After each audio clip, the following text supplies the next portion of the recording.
All right, everybody, welcome back. Today, we're taking a deep dive into the world of teaching English as a second language, specifically in Mexico. Oh, interesting. And we're going to be looking at the work of a pretty fascinating guy named Teacher Richard. Okay, Teacher Richard. I'm intrigued. Now, he's not just your average English teacher. Is there something special about him? Yeah, he's actually got this really interesting background. You see, his real name is Professor Ricardo Flores Gonzalez. A professor. Exactly. And before he got into teaching, he actually had a pretty successful business career. Oh, wow. So, like, corporate world. Oh, yeah. He worked with some big names like American Express and Grupo Salinas. Can you believe that? Wow, that's impressive. I know, right? and so now he's taken all of that business experience and kind of channeled it into his passion for education. Huh. That's a pretty unique combination. It really is.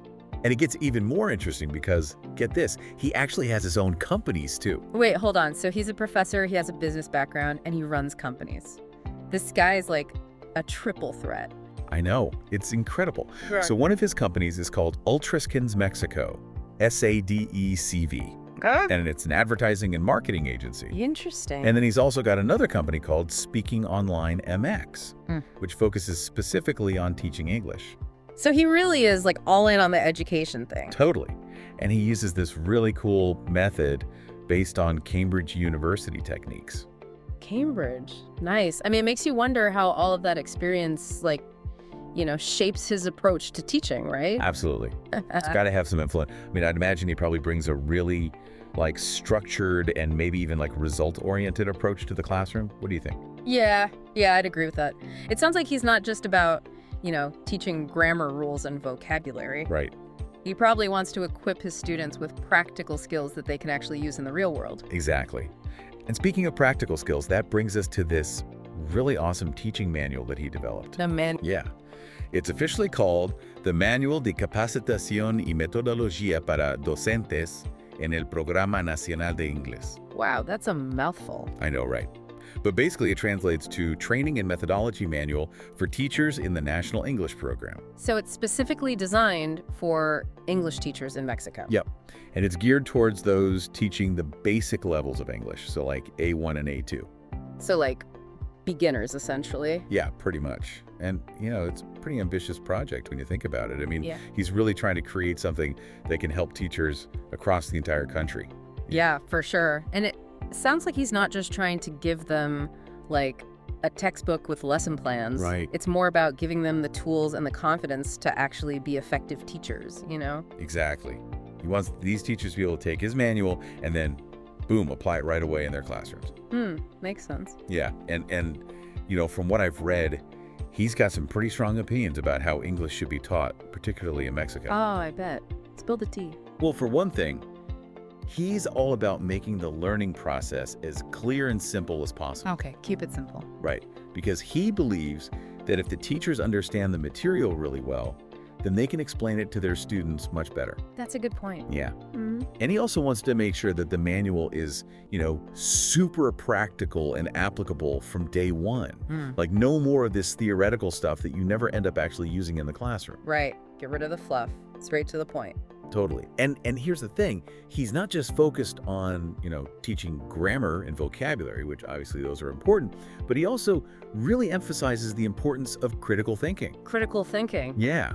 Like he wants teachers to be able to step back and actually analyze their own teaching methods and, figure out what's working, what's not working, and how they can constantly improve.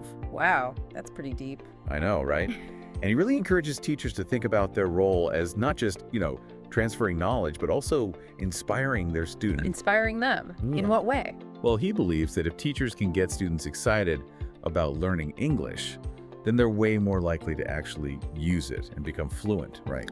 Yeah, that makes a lot of sense. I mean, enthusiasm is contagious, right? If the teacher is passionate about it, the students are more likely to be passionate about it too. For sure. And you know what I think is really cool about all of this? Is that, this manual was written for teachers in Mexico, Yeah. right?